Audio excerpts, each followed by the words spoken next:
Morning, everyone. Quick rundown. Uh, Last week, as you know, I put on the video before. There was two young guys died in Moria, and one Bangladeshi guy committed suicide. This week, Monday, I went down to Moria, take some more clothes down because it's still very, very cold here. And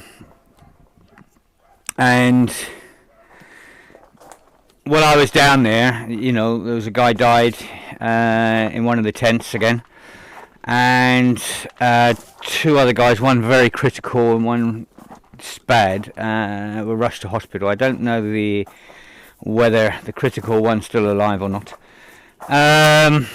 Also, at the end of last week, as a guy tried to commit suicide, another guy tried to commit suicide in the camp, and I was told on Monday afternoon he succeeded. He hung himself.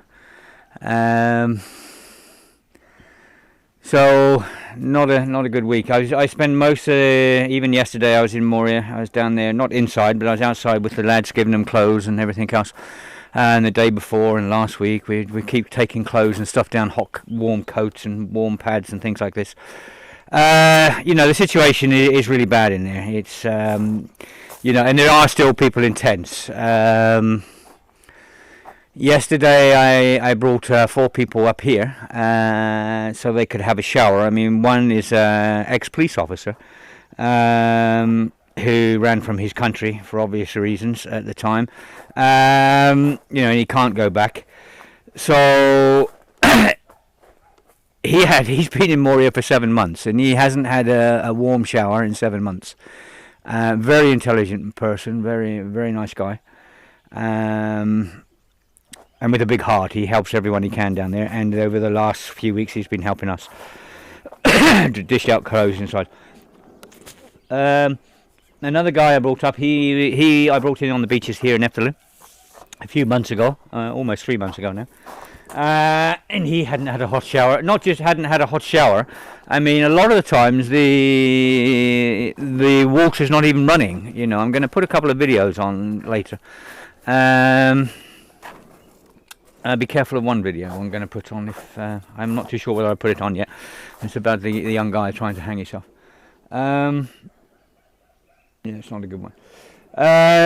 Anyway, I brought him up yesterday. The guy I brought in on the beach. He's a really nice guy as well, and he's been helping me out in more. He's been taking stuff in. We've been giving them bags of clothes, and they've been dishing it out to the Afghans and everyone else down there.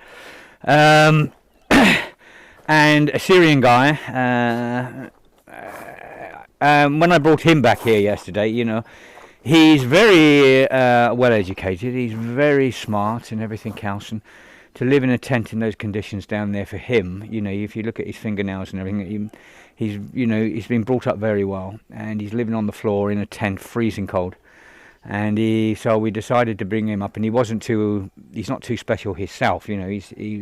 He's got a flu or something, a cold or something. So we brought him up so he could have a warm shower and get in some clothes and dry. And we had a young girl who's a single girl inside Moria. She's in one of these ISA boxes, as she says to me. And she said the ISA box is divided by blankets. It's one of these small ISA boxes. And you have single mums with their children. She said there's 2 sets of single mums and their children, and the 4 single women in there, they're right in the corner at the end of the ISA box together, all 4 behind a blanket. They sleep there.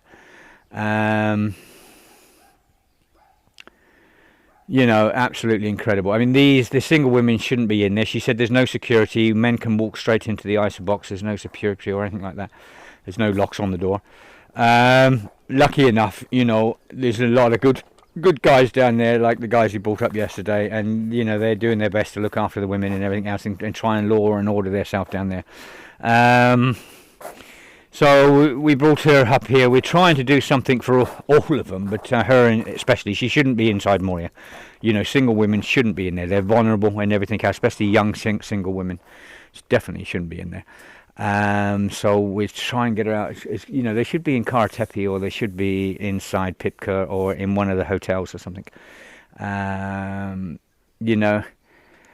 I really don't know what to say about Moria. You know, last night I see a video go on about Moria, and there's an ISA box there for the Red Cross, and it's a, you know, this ISA box could be used for people from the tents to keep them warm, but the Red Cross are in there, and they have one of these large screens at the end of the ISA box, and this person secretly filmed them inside the box, and they're watching the film on this massive large screen, you know, inside this ISA box. This is the Red Cross.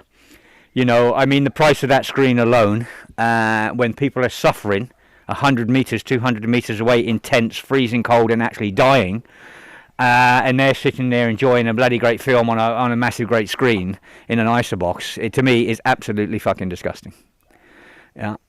And when I was down there on Monday, it was the asylum seekers people that do the paperwork down there. When the first guy died, the first thing the police done was rush all these people out of Moria, and they're all jumping in their cars and everything else. You know, and a lot of the aid agencies should do the same because they don't have insurance for their staff or whatever. So everyone just runs and disappears, all jumping in cars. It's like, you know, something out of a black and white movie, you know, where everyone's running around like idiots and trying to get out of the way. And it's just all the good people with good hearts are staying there trying to help. You know, this whole situation right the way out is throughout. You know, you have these people, these awful people in the wrong positions. You have these awful aid agencies in the wrong positions. You know, these people are vulnerable people. They're running from war. They're running from persecution. They're having their families killed and everything else. And they come here and they have these awful people trying to look after them, you know. And they're not looking after them. They're looking after themselves. And I've spoken to many refugees down there. And I said, if you go outside Moria, there must be 400 cars, you know, from people working in there. And I said, where are all these people? What are they doing there? You know, because we're coming down with clothes and everything else. Everyone tells me how much they're suffering, and you've got all these people helping. I said, where are they? And they say they sit in the ISA boxes all day drinking coffee and tea. They don't do nothing. And the people doing the asylum papers, all they're interested in is people signing papers for them to go home. You know, you're here, you're freezing cold, you have no water, you know, you can't have a shower, you know, you've got, the food is awful, sign this paper and you can go back home to your family in the warm. That's fucking torture. Yeah, that is torture. You know, they're making these people suffer deliberately, so they sign the paper so they go back home. These people are running from their home, they've lost their families. Yeah? And I don't understand when you have these people in these places, you know, how they can have so much hate inside them and trying to look after refugees when they're not looking after them. They're abusing them. They have all this hate inside their hearts, yeah? And they're looking after children, women, stuff, people that are fleeing, people that are frightened, people that are scared, yeah? You know, I know a lot of the abuse, and that is welcomed by the European government, maybe, and the European Commission. You know, because they're doing their best to stop this flow of refugees. You know, it's worldwide, this. You know. This is not the problem. The problem is the fucking governments around the world bombing people and putting the money into the wrong places. If 7 years ago, if they started thinking about how to solve the war, it would have been solved by now. And all these people you don't want in Europe, they would have all gone back home from Syria. Yeah? And once they've done that, they could move around. You know, all we got now in power is people that are making arms, selling arms, bombing different countries for different reasons, yeah? And then when people are running for their lives and trying to save their families, they don't want to know. They're stopping them. This is absolutely fucking disgusting. This is unbelievable. Yeah? But that's the basics of it. And then the governments of Europe, they're so disgusting, and the European Commission that runs Europe at the moment, they're bloody disgusting. You know, they're encouraging this hate here. You know, they don't want people in Europe. Why don't they put all the effort they do in trying to keep all people out of Europe and put that money into solving the problems, and the people will go home naturally. You won't have to torture, you won't have to frighten them and everything else. You won't have to abuse them. They will go back home. They don't want to be in bloody Europe, they'd rather be in Syria. Okay, so anyway, so we're doing our best here. Yesterday we had these people up, and we gave them a shower, we gave them something to eat, and we got them back down last night, back into Moria, you know. And it's really, you know, when they're telling their stories and everything else, it is heartbreaking what's going on. And then I know what situation they have to live in. It's just, Absolutely crazy. So we had a delivery yesterday, and we've been waiting for this delivery for about a month. So, and just by coincidence, we had them here. So they helped yesterday. The refugees, they helped us bring it up from the bottom of the road because we can't get the lorry up the road. So, which is very nice. This delivery come from Germany, and I thank you very much. There's everything here. You know, there's medical stuff. There's clothes. There is. I think there's someone said there's some food stuff here. I have to look for that and get it out of the way. There's tents, there's shampoos, soaps, things like that. It's a mixture of everything. And I really, really appreciate, I show you who it is. I really appreciate you, Martina. Thank you very, very much. It's from Germany. There you go. Okay. It's amazing amount of stuff, incredible amount of stuff. So today, you know, Philippa's out at the moment with Charter. They're going to come back and we're going to try and sort it out. We have some more people trying to come up to help us and get it into proper boxes because we got no dry covers here because of a certain town. So we have to try and get everything out of these boxes into plastic boxes. So, you know, and this is another thing, you know. We are, you know, this is the island of solidarity, and the amount of help we've had from the authorities is next to fucking zero. You know, we've been abused all the time. And when you think what we've done in the last 2 years, the amount of people we helped, the amount of things we've organised, we're bringing in people, saving people's lives, stop these beaches filling up with bodies and everything else, and all we do is get constant abuse from the authorities. This is wrong. You know, this is a special circumstances. You know, it was like a war zone in that the authorities should come in and say, Eric, put some roofs up here for Christ's sake, keep your people dry. You know, when it's over with, you can take them down. But no, they just threaten us. They're going to fine us. They're going to do this and do everything. You know, and plus all the abuses we've got on top of it from people slitting car tires and everything else. And no one's trying to stop it. No one's trying to help us here. And I had an NGO here yesterday afternoon saying the same. You know, they would like to buy a hotel or something, and they've been told not to. You know, because the paperwork and everything else, it's not worth. And at the end of the day, the hotel they make sure no refugees are allowed in the hotel. These things have to stop. These things have to stop, and the authorities need to change their attitude towards foreigners. And I really mean it, because this is fucking wrong here on this island. You know, especially in the north. In the north, it's unbelievable. The people up here, they don't want refugees. They've closed down ports. They don't want NGOs. You know, and this is a tourist town. They're meant to like foreign people. You know, meant to. But you can see what's really going on here. It's absolutely incredible, and the abuses and the threats. You know, not just to us, to other NGOs and stuff. It's just incredible. You know, the NGOs are actually bringing money into Greece. We're insisting that all the NGOs spend their money on this island. You know, and the amount of money's been spent on this island is absolutely incredible. But we get no help at all. We just get abuse. You know, the amount of times I've been told to fucking go home. Get out of Greece, you're not wanted here. You know, we're saving lives. If it wasn't for us out here, the death toll on these beaches would be absolutely incredible. There'd be no tourism here for 20 years. And they can't see that. You know, people are not going to come to a beaches that had loads and loads of bodies washed up on. They're not going to want to sit there. Can you imagine sitting in the sun on a beach when there's been hundreds and hundreds of bodies washed up on?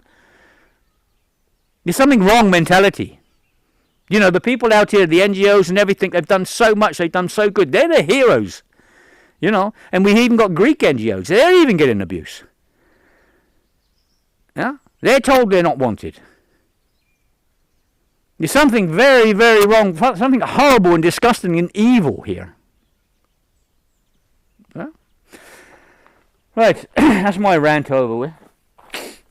Anyway, on Monday night, I was asked to go and do a conference for some. We have Giles from England with some NGOs. They brought in 30 tons of clothes and medical supplies, tents and everything else. 5 lorry loads, you know, fair play to them. So, and they've got a warehouse. It's Rafat's warehouse, Humans for Humanity, down not far from Moria, and they're working with. They've been working with Harris, I think, as well, from Attica Warehouse. He's doing a fantastic job. you know, all these clothes and supplies that are coming in from foreigners all over Europe and America and stuff, and they're bringing it all in with the big hearts and everything. And as I said, they're being abused by certain people because they don't want foreigners here and they don't want this. You know, the racism here is unbelievable. Anyway, I've had my rant on that one. Anyway, so they asked me to do this speech. So I went to this certain hotel, you know, and I spoke to all the people that were driving the lorries, and they brought a crowd of 30 with them. And Philippa spoke as well, and we told them basically how things kicked off here, and told them a little bit about the story here and everything else. And after this speech, the hotel is hosting children, you know, and single mothers with children. And there was one baby there, I don't know, just a few months old. Mum was sitting there with it, and there's these little children running everywhere, and the people that came in to bring all the supplies in and everything on the lorries, they drove right across Europe and everything else. Anyway, they're in the foyer, you know, and they're on their knees, and the kids are on their backs, and they're playing chuggy backs and horse racing and things, and it was so funny, it was hilarious, you know, and it was nice to see that for me. You know, after going through, you know, months and months of hate mail and all the problems we have, and people sort of dirting and waving their arms at me in the streets and stuff like that, and we can't go into Molivos without one of us staying with the car, and the dirty looks in the bank and the post office from these awful people. To be in a situation like that where you can see, for once, something worked, you know. And this hotel's been hosting for quite a number of months now. It's like 10 months or so. And the hotel is beautiful. The staff are beautiful. They have security there to look after the children and the mums and everything else. It's a beautiful hotel. And we had an hour of just relaxing and having fun with a load of children, Afghan kids and Syrian kids, and it was really, you know, I had a group of boys, about 8 or 9, you know, they stayed with me for half an hour or so, and we had a right laugh, you know, and we're telling stories and things like that, which was nice for us, you know, nice for me and Philippa, you know. It was really nice to see there's something, and there's no reason this can't happen all over, you know. There's no reason, and I said before, certain people in certain places are stopping this. And as I said before, the same names are cropping up, this hate. Human beings for human beings. And some of these people have children themselves. I can't fathom what's inside them. You know, if you have your own children there, how can you make other children suffer? You have your own wife, how can you make other women suffer? You have grandchildren and things like that. And I know these people. And why they have this hate inside them for other human beings that are suffering and running from war and everything else. I can't get my head around it. I don't know where the hate's coming from. You know. And as I say, you know, these people should be named, and these people will be named. You know, a lot of them have put their names on bits of paper, and a lot of them are stuck out there and lied on TV and things like this. We know who they are. Anyway, I'm rattling on. But Monday night was very special for me. And the lady here yesterday, the single lady that came from Moria, she spent the morning out here. I mean, she had a shower. They all had showers yesterday, what we brought up. And she spent the morning out here sifting through clothes here for her other single girls that are in Moria and everything else, which was fantastic. And the boys done the same. You know, they were sifting through stuff they needed and going through clothes for their friends and people inside Moria that needed stuff. So, yeah, special people. Okay, thank you very much, everyone. Bye.